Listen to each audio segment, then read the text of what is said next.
Hello and welcome to Triathlonology, a triathlon podcast by Animis racing team. I'm Oliver. And I'm Jackie. We are a mum and son coaching team who have changed our lives through the sport of triathlon.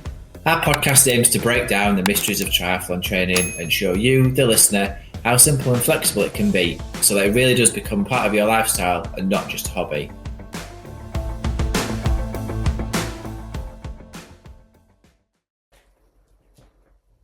Hello and welcome to another episode of Triathlonology. I'm Coach Oliver.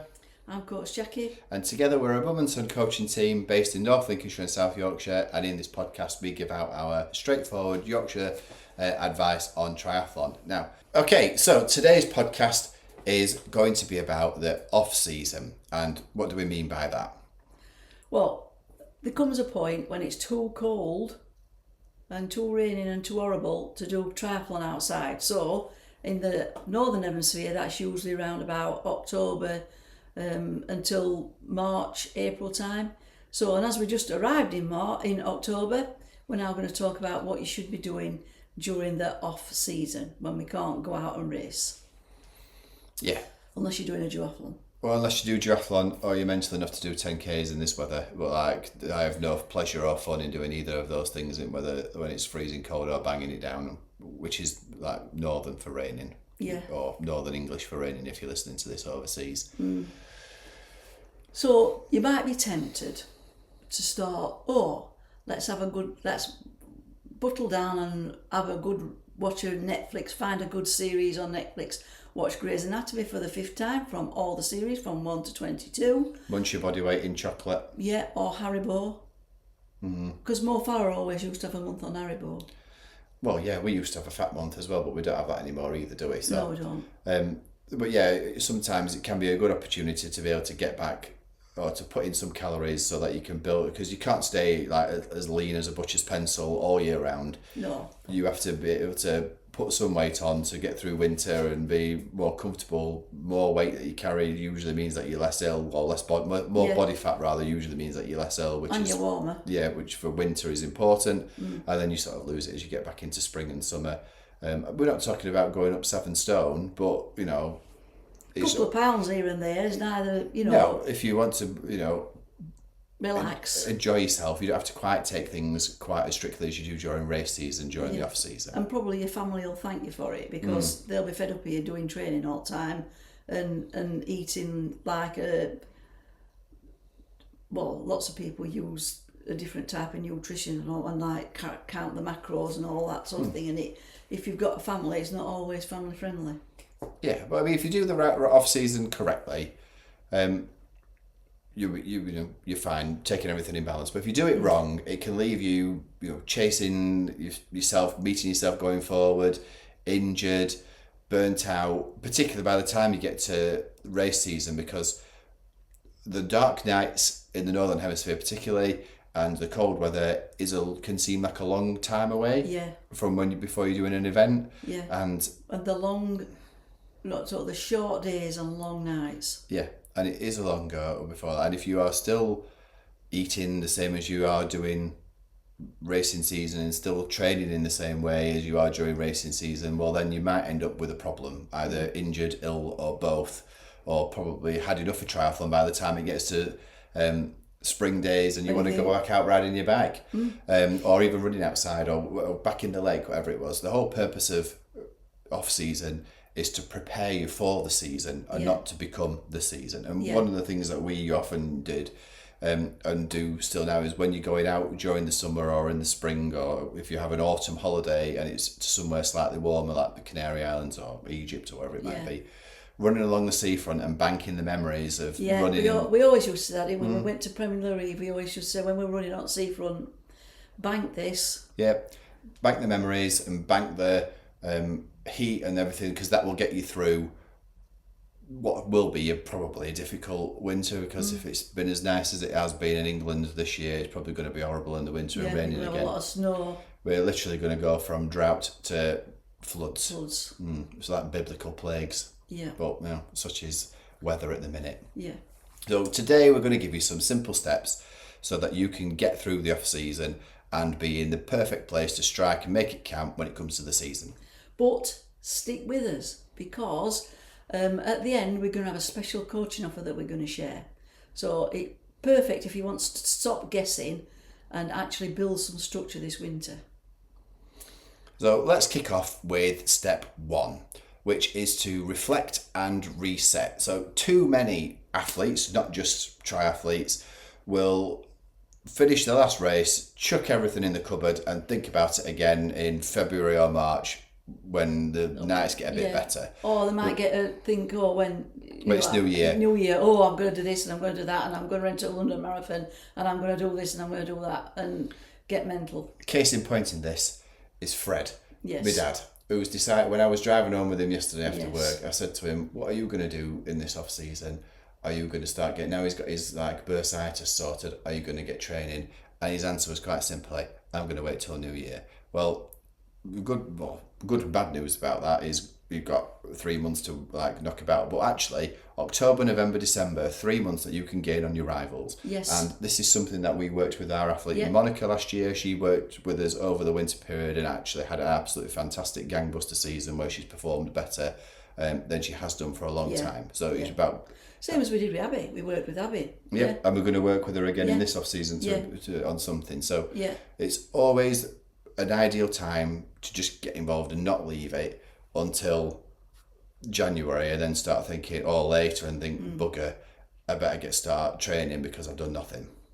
So the other thing that you think about is you also need to reflect on what went well and what didn't go so well during the season. So, and where did you cut corners, or what did I say this, or did I do this right, or did I do that wrong? Can I improve here? So, and that's what you need to do really. Yeah, so take half an hour, make yourself a cup of tea, Yorkshire tea, and just have a think about what went good, what went bad. Did you fuel correctly? Were there bits where it was a bit wonky? Did you sleep enough? Could that be better? Did you sacrifice all aspects of your life for triathlon? Did you not do triathlon enough coaching? Do you need a coach? Would that keep you more accountable? Are you just winging it and hoping? These are sort of things you can give yourself the answer for. So we've had athletes who've kept doing the same thing year after year, expecting different results, and plateaued every time. It isn't fitness that holds them back; it's the lack of honest reflection. And if you don't list where you've gone wrong or write it down about what went right, you're going to struggle because you'll want to know what you can do better next year and work. And if it's something that worked, you want to do more of it. And if it's something that didn't work, you want to do less of it. So that period of reflection, it might be, if you have a coach, have a meeting with them and say, this worked really well last year, can we work on this? Or this actually doesn't work well for me, and we try and work it out. So think of it as a reset. And before we start building, we need to clear the foundations. So, step 2. This is where we see people go most wrong. It's about nailing the basics. Which sounds really boring.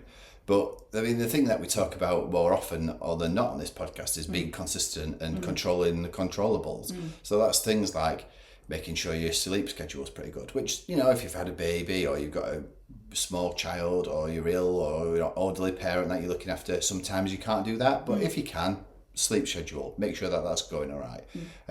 I've been wearing an Oura ring for the last few months, and I found that really helpful in just backing up what I already know, that what my ideal bedtime is, how long I need to be in bed for, and that it matches my circadian rhythm. It's just useful information.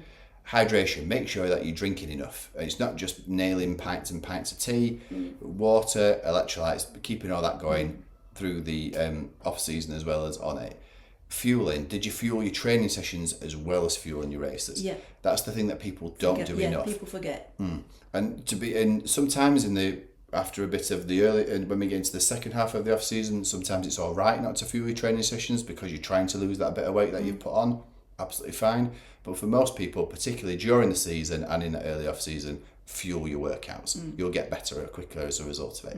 These are the invisible levers of your performance. So if you're permanently knackered, dehydrated or skipping meals, no amount of zone 2 training or fancy turbo sessions are going to save you. Well, no, I mean, we started talking to some of our athletes about a Sunday habit, of sort of setting out, looking and getting Sunday out and working out what you're going to do in the week ahead. But then it goes a bit more micro than that, so you can take it as like a daily evening habit. And one of the things that Steve Magnus talks about is making things easy for yourself. So like when you don't want to go out, you've got your trainers by the door, lay your kit out the night before so that it's one less barrier to training. Work out what your commitments are that day during your life, family, work, any work deadlines, and then we move training around that. Because if you can't organise your kit and your food and your sleep in November, then there's no chance you're going to manage that in April. This is the time when your training ramps up. This is the time when you need to cement your habits. And you'll really notice it once you've started nailing the basics. You'll suddenly feel like you've got more time because you're less rushed, you're prepared. In just the same way as if you're as a good trial lawyer prepares for a court case, their trial will go much more smoother than if they're doing it at 2 o'clock in the morning before they start. Or better still, you're doing your kids' homework at 2 o'clock in the morning with them, then the training, their homework is less likely to be as good as if they'd spent time doing it the evening before. Get yourself organised, you'll be much better. You'll have a better mood at work, better mood at home, and none of this is glamorous. It's the basics, but put it together and it does work for you. So other thing, step 3, it's time to you strengthen your skills. So off season is time to cut your training load by probably 30 to 40% and put that into energy into building up your body and to, like we've just said, getting your habits right. Yeah, and that doesn't necessarily mean shortening your hours by 30 or 40%. It just means taking off some of the activity, albeit given what we do we work on, in our training philosophy, it's reverse periodization. So our winter sessions are more short, sharp, technical stuff. Short, sharp, high energy, speedy efforts, rather than long stuff, which we tend to do in the nicer weather, because reverse periodization, as we've said before, you do things now and as you get closer to your race, it gets more like your race. And if you're a poor swimmer and you need to improve your swimming, this is the time to do that. You can get to the pool and you can spend some time in the pool. Well, I'm not mean doing all these fancy drills, because I've just told you before, drills are for dentists. Well, getting the miles in, getting the time in, getting practicing, using your pool buoy, using your paddles, getting your stroke right. That's what we're talking about with swimming. Yes. There's no substitute for that. No.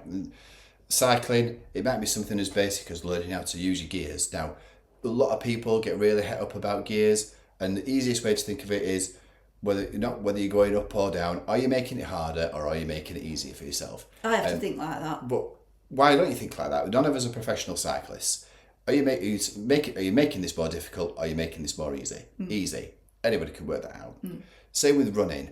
If we're working on speed endurance at this time of year rather than pure endurance where we're going out slogging, yes, there's time for a long run of maybe up to an hour in the winter, but you don't really need to be much more than that, because it's pretty grim outside most of the time. But we can focus on your posture, we can focus on your cadence and using your arms properly. It's about using that technique for the running, because lots of people, you never change how you run really from being little, from learning to walk. So, and sometimes you need to address that in your style. So that's what it's an idea, is that you can work on your running. Which is what we're going to do with Abby. We're going to implement some of this so we can increase a cadence and put a bit of speed endurance into her and get her using her arms in a way that's efficient rather than swaying backwards and forwards. Yeah. So, and that's what we try and do, is we try and build in shorter, faster, more fun sessions, really, I think, because some of the speed sessions that we do, I really enjoy them. And it makes you fitter and faster when it comes to springtime. Yeah, that's the point. We're not really chasing aerobic fitness in the winter. What we're looking to do is build the capacity to absorb that training later. That's why you're sort of expanding the engine a little bit before you fine tune it and make it a well-oiled machine in the spring and the summer. So step 4. Let's think about a project that we can work on. Like we said, if you've got a weakness, we can work on that and do something that's fun. This is where you want to maybe just focus on that one thing that you really need to improve. And if your training's feeling like punishment in December, then you're not doing it right. Well, any time of the year you're not doing it right now. So, I mean, you can, things like going hiking or with your family, doing park run with your friends, riding a mountain bike, providing you don't fall off. All of these, and ski, like Monica, our Swiss-based athlete, when it gets to ski season, we'll be going pretty much every weekend. She doesn't live far from a mountain. But all of that helps build your aerobic capacity, but it keeps things varied and keeps it fun. You don't have to be absolutely nailing yourself and battering yourself into submission in the off-season. There's time for that. Well, in fashion. Yeah. So, because the off-season should leave you hungry for more, not broken and bored. Yeah, you've got to be ready. It should prepare you for what's coming rather than just become all-consuming. There's no fun in doing a 5-hour bike ride in November when it's hooling a gale and lashing it down with rain or sleet. But there is a lot of fun in doing a 4 or 5 hour bike ride in May when the sun is nice and balmy and there's a light breeze. That's where we're sort of looking at there.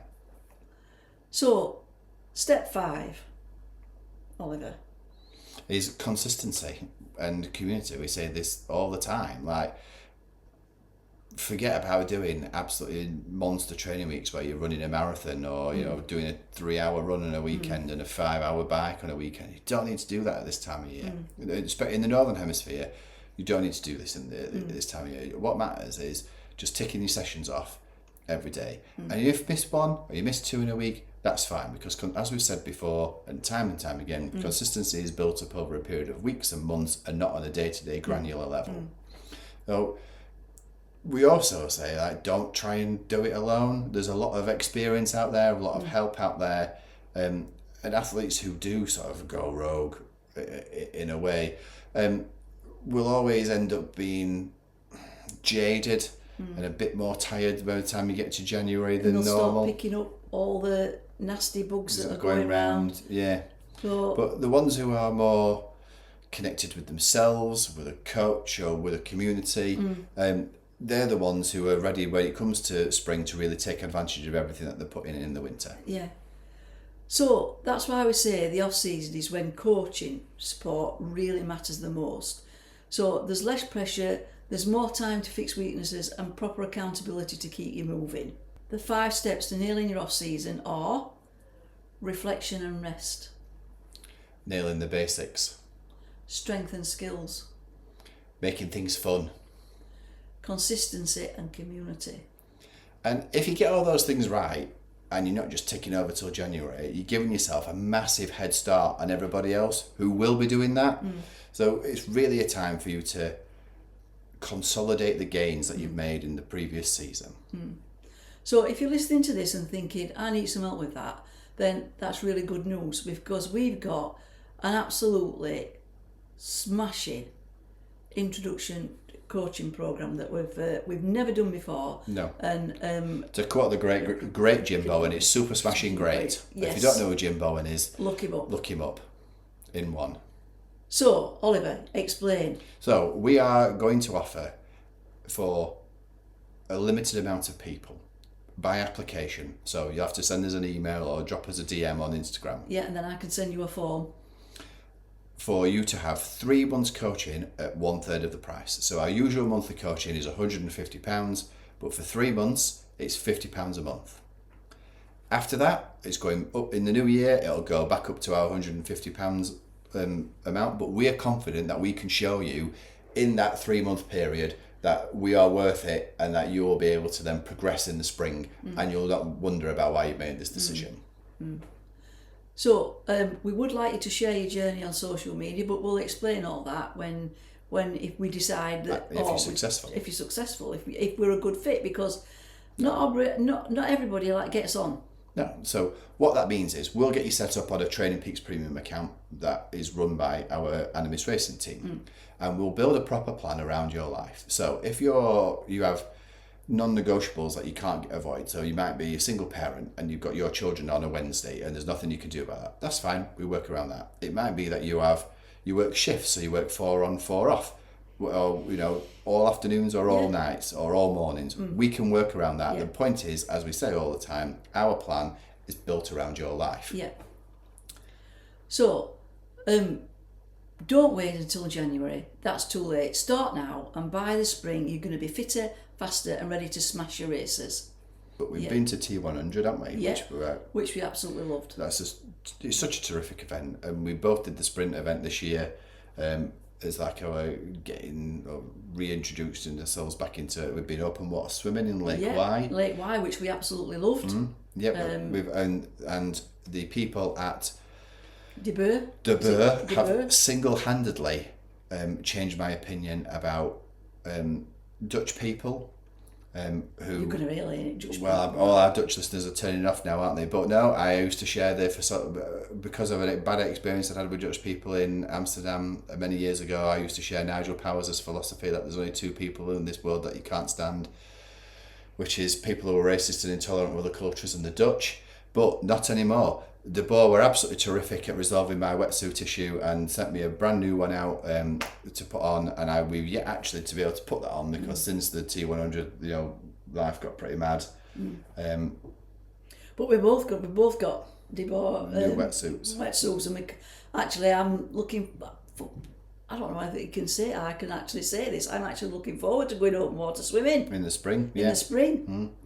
Yeah, so we will be giving that a go and seeing how we get on but with when that. we were at T100, we were actually coerced with the promise of a great deal on the price and also a signed merchandise. Search merchandise with Georgia Taylor Brown. So we've entered again for this year, though we've done the Olympic event. Yes, we're definitely doing Olympic. So that's what we're going to be. That's going to be one of my A races next year. That I'm going to be training towards that. And like we said in our podcast, that the hard work starts now. So we start getting ready for it, and then by the time April comes along, when we're on our training holiday in Villamora, we will be all fit and firing and ready to take advantage of the nice weather and some longest periods of time outside while it's not terrible. Having said that, we've just cursed next spring and it's going to be a absolute washout now, isn't it? But thanks for it, Oliver. Well, we can only try. Hopefully it's not going to be like that. And then this weekend is the final triathlon that Animis are hosting for 2025. And record numbers. A complete sellout. It's unbelievable. We've probably got around 120-ish. We're sort of finalising the start list now. Our expert admin team is busy beavering away finalising that so we can send it out, having already sent it out once and then people wanting late entries, so we've managed that. So for the next few days we are going to be very, very busy on our feet all the time, setting up the event and then letting the event happen. But we have some new tech that we're hoping we can share what it looks like from our point of view while we're doing an event and what that we can share how the setup works and put it all together as a video. So we will see how we get on with filming that and putting it together, but stay tuned on our Instagram accounts, which is at Animis Racing and at This Tri Life and at Triathlon Jackie, and you will see those videos on there from our point of view. We've also got lovely Eli coming again to interview some people. And we've got a drone man. Yes, we have a drone person coming, which means we'll be able to take excellent drone footage. Well, we hope so. We hope so. Well, it's not really in our control, is it? But I'm sure you'll be able to take some excellent drone footage of the event as it's going on, which is another thing. And then over the winter, we have planned to be able to film the entire course with drone footage, so that by the time we get to next spring, when I'm not going to say when our race is because we're not launching it until Sunday night, but when next spring, when the race is back again, there will be more help available and more detail and better commentary on our race, or races plural, hopefully, as long as the storage works, keep away. I've been Coach Jackie. I've been Coach Oliver. Until next time, we'll see thee. Thank you for joining us today. See you next time. See you then. Or as we say in Yorkshire, see thee.